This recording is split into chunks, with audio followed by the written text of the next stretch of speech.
Crazy Horse right there in the center of the screen. Now he says parking to the left. Not sure what these bikers want to do here. They're just sitting there taking pictures. Now I'll just pull them behind them and take pictures. Monument dedicated to all the American Indian tribes. It's quite a big place. I'm glad to see that there's a van that goes up to that Crazy Horse monument, because I would not want to be walking up there.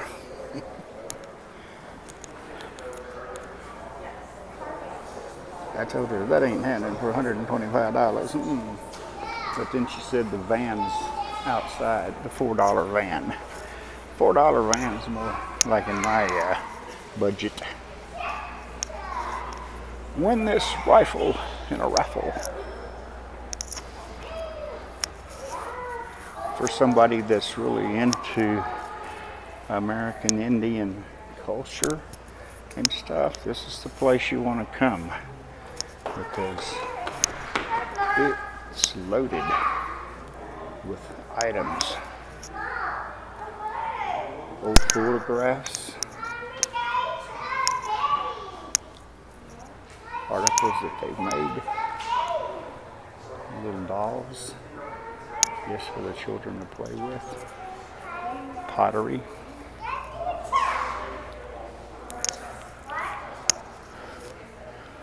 Hoodoo.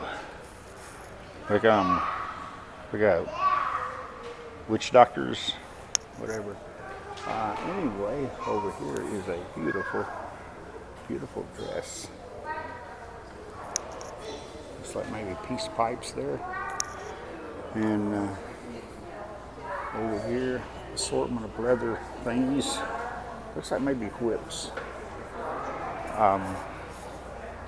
What else we got over here? Okay, we got more witch doctors and things like that.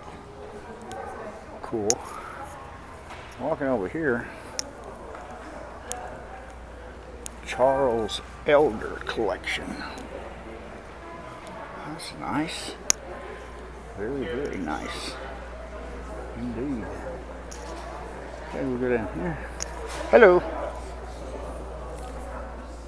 We'll look at this side. Ooh, nice old photographs. Arrowheads of every description.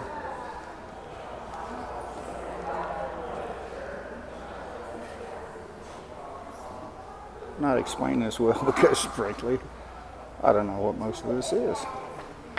Ah, that's a basket. I recognize a basket.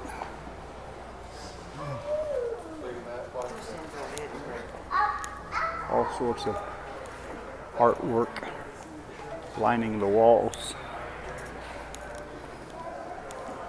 Yeah.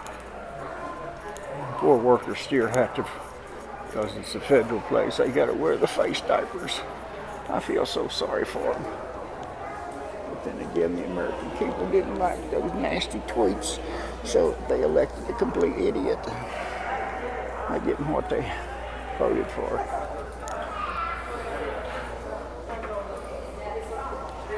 I guess this is showing the construction of it. It began a long time ago.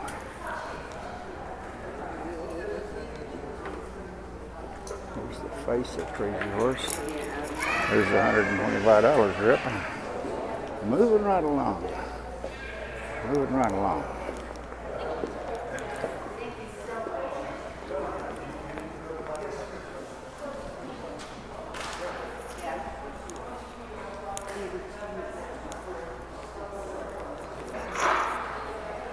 Continuing the tour back outside to find that $4 van. Information lady said there was a booth set up out there, and that's where you buy your ticket. Looking for the booth. Looking for the booth.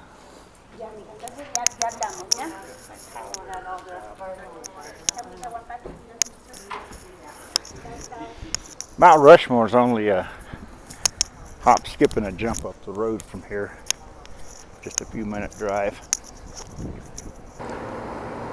was trying to figure out what that hole was for, and I understand it now. It's what they begin, because to the right of the face is his arm pointing outward, like pointing a direction. So it'll be about 10 or 15 minutes. I'd rather sit than stand out there. All the controls for the bus. Let's go down the valley and up to see Crazy Horse. These people decided to walk. Mama and son, they're both very fit. They're gonna walk up to Crazy Horse. Uh-oh.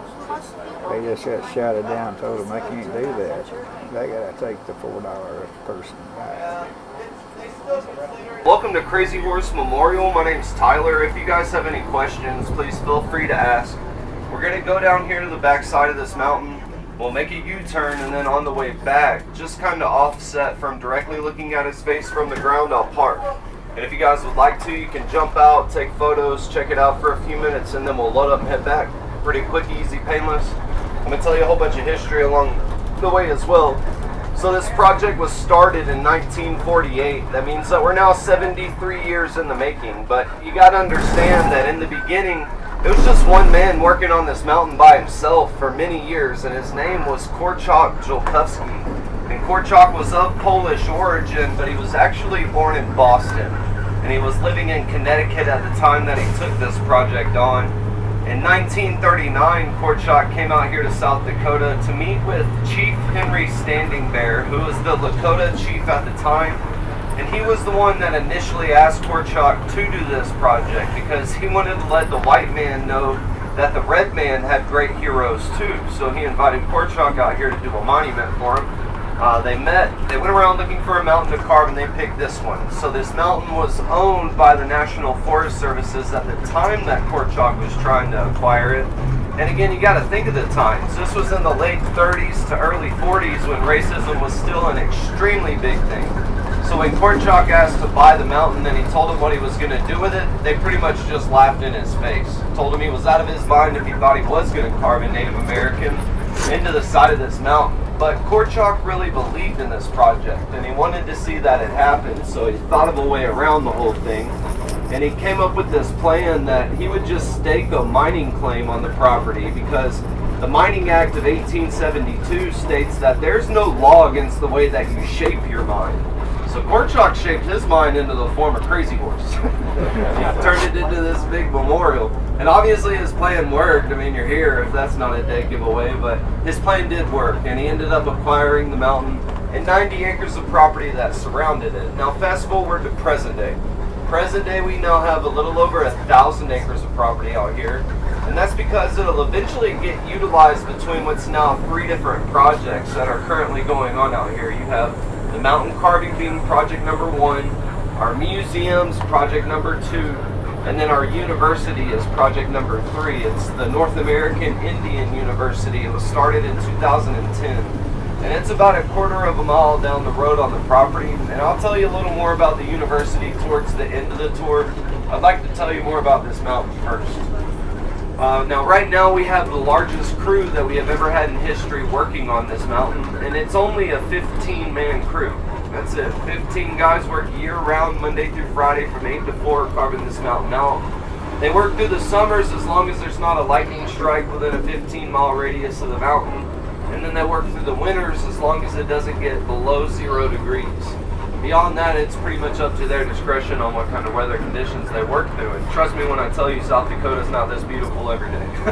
And they work through pretty much most of it. You know, as long as it's not lightning or below 0 or hailing or high winds or bad fog, they'll pretty much be at it. So Korczak had to climb a 741-step staircase from the bottom of the mountain to the top multiple times a day to get equipment up there, restart his old Buddha compressor. But nowadays we can just drive up there. You know, technology's a great thing. So we're going to make a U-turn right here, but this road in front of us, how it keeps going, is the only road 360 degrees around this mountain that'll take you to the top of it. It's just one way in, one way out. It's an easily controlled access point. If we were to drive to the top from this point right here, you could be at the top of that mountain in about 30 or 40 seconds. I mean, it takes no time at all. And if you guys are interested in going up to the top of the mountain, you can just get with me after this tour. I do accept bribes. No, I'm kidding. We do tours to the top. We'll be running those all day today. We also do a hike twice a year. It's called Volks March. And I'll explain both the hike and the tour in detail when we're loaded up and heading back. So for now, you guys can jump out right up here if you would like to. If you would, please stay within this orange coned-in area to the right of the bus. Don't go running off on me. If you need somebody to take pictures for you, just let me know. I don't mind taking pictures for you guys. And just take your time, watch your step. We're in absolutely no rush. Now, once everybody's off the bus, I'll tell you guys a little bit about some of the equipment that we're currently using to carve the mountain out. And then I'll also tell you about the timeline for completion and what that's looking like as well. Flash photo, but I did.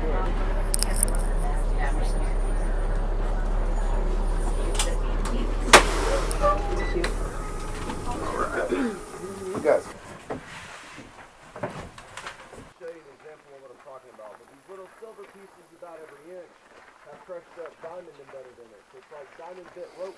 Middle, ring, and pinky. And a lot more has been done since this picture was taken over a year ago. It just shows a really good example of what these saw cuts do. So all these long, straight, smooth cuts that you see on the top of his finger and his all of his knuckles and hand, were all done using that wire saw. We can't do rounded cuts, so we have to do these multiple straight cuts to get that rounded surface, and you can see that reflected in this picture here. We can also remove really large sections of rock, like we removed the whole top 5-foot layer of his arm in basically just a few cuts using this wire saw. So it's extremely versatile.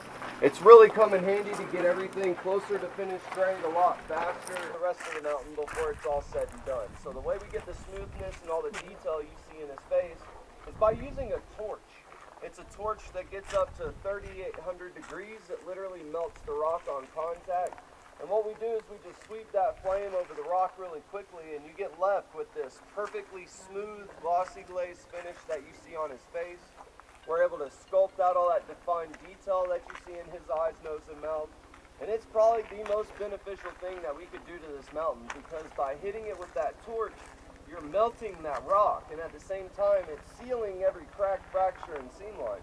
And that's beneficial because of all the snow that we get in this area, especially when it starts transitioning from hot to cold or cold to hot. When the warmer days start melting the snow into water, that water seeps into the fractures, and then at night refreezes and expands and creates larger fractures. It's a progression that you obviously do not want to happen. So to prevent it, we hit it with that torch. We seal everything off to the point where it's not even a concern. All we really worry about is surface erosion, and they estimate that it takes 10,000 years for 1 inch of granite T road. So it's not a huge concern, but it's still a concern. Let's see. If you follow these power poles to your left, you guys see that little white post sitting on the top down there? Yeah, that's it.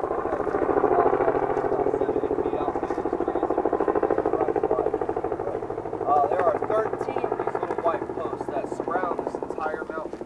And there are mounts for this laser system that will scan this entire mountain from all 13 points, and it'll generate a 3D model of the mountain in our computer. So we can take the scan that we've done of the mountain, and we compare it to a scan that we've done of a 1 in 300th scale model of what the finished mountain will look like. It's this really small statue that we scan. We blow that scan up 300 times, and then we lay it on top of the scan of the mountain, and it tells us what rock needs to be removed. Simplifies it down to that. So as technology progresses, it is only making this job easier, all right, which is really starting to speed things up, which leads into the most commonly asked question of when will it be done? The whole thing, right? Everybody wants to know. And the best answer that I can give you for overall completion is it'll be done on a Tuesday, and I have no idea what Tuesday. All right, there's just too many variables. It's an outdoor job. You can't control the weather. You know, like I was explaining to you on the way up here, and then you can't control the money coming in, which is probably the biggest part. That's what dictates how large of a crew can you afford. How good of equipment can you supply that crew? Because that's ultimately what it's going to dictate how long it takes to complete. I'm thinking this is some kind of drilling machine. Look at the core marks there. And if I'm gonna guess right, it drills holes into the rocks, and then they put dynamite in there and go kaboom. and blow off a section of rock. Kapook, kapook, kapook. That's what that thing makes. This is the free rock he was talking about. You're welcome to take one home. Helps them get rid of all the waste rock at the mountain. And here's more free rock. This is the museum area. So there's a scale mock-up in here of what it's supposed to look like when it's done. Oh, there it is. Wow. That's going to be something else.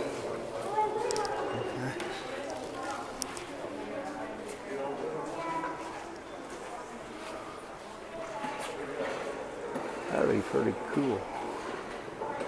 I think he said you could fit all of Mount Rushmore's heads right there in this guy's forehead. Oh, this would be the whole area.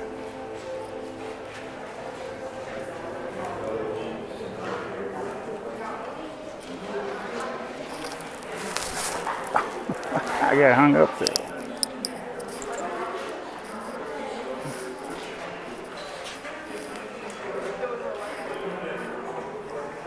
Okay, let's zoom in on these. This is 1993. Oh, 1993, 1994, 1995, 1998.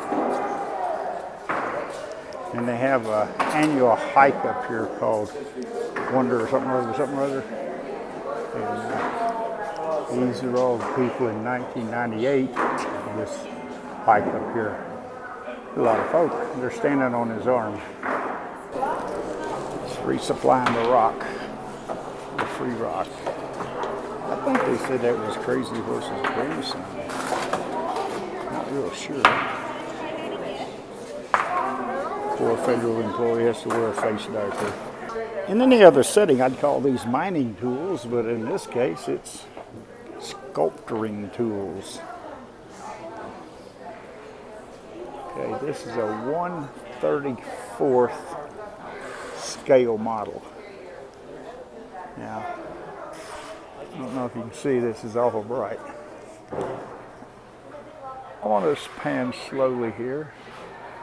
And if you're such a desire to read poetry, that's going to be carved on the mountain. And I think it says each letter is going to be 3 foot high or something like that. Here's another view from the other side. That is going to be a massive, massive sculpture. And at all sites, we have gift shops.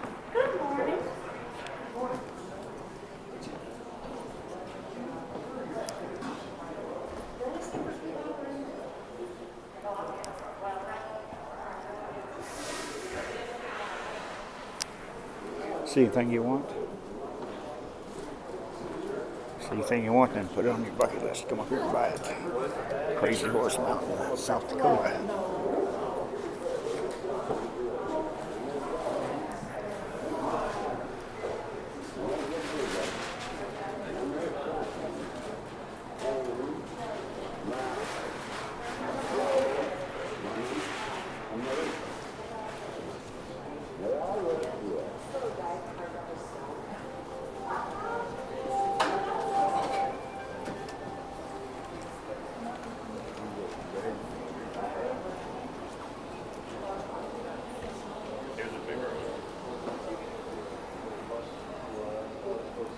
Lots and lots of stuff.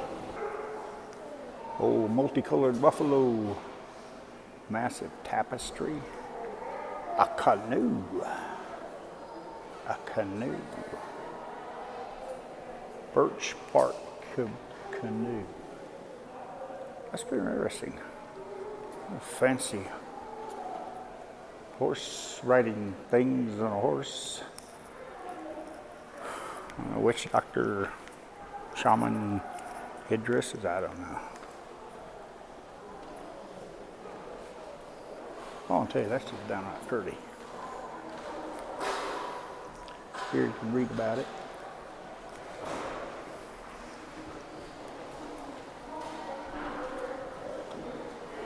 Thunderbird and killer whale totem. Okay. Cool.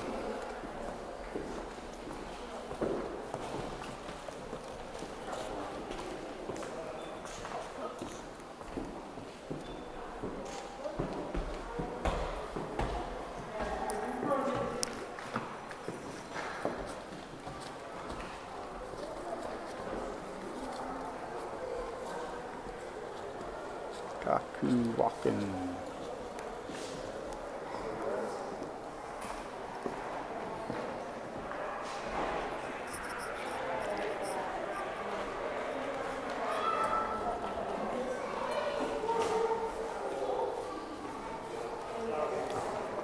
Corporal Garfield T. Brown, 1st Infantry Division, Ogata Lakota Code Talker, World War II.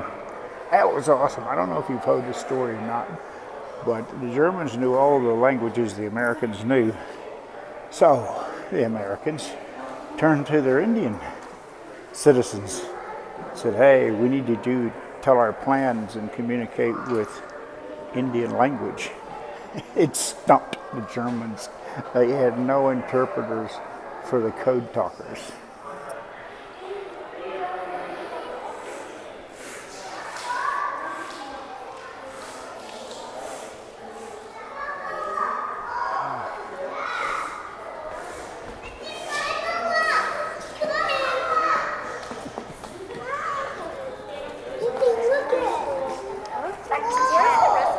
Teepee.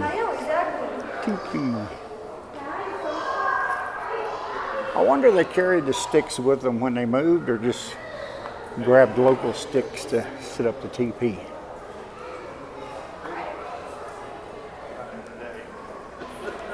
Okay.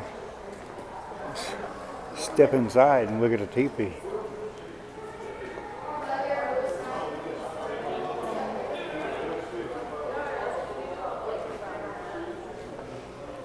Cool? She doesn't talk. Okay, you can't go past this barrier here. Okay. Got your campfire going on here. Maybe this will be places to sit. Or shields. I don't know. And here's your light fixture right out of Pilgrim's Days. And there's the hole in the top of the teepee. I like this display. This is where it came in. This is where I'm signing off. Bye. That's the entrance, or the exit, well, entrance into the Crazy Horse Monument Memorial Museum, or the exit. I'm fixing to use the exit.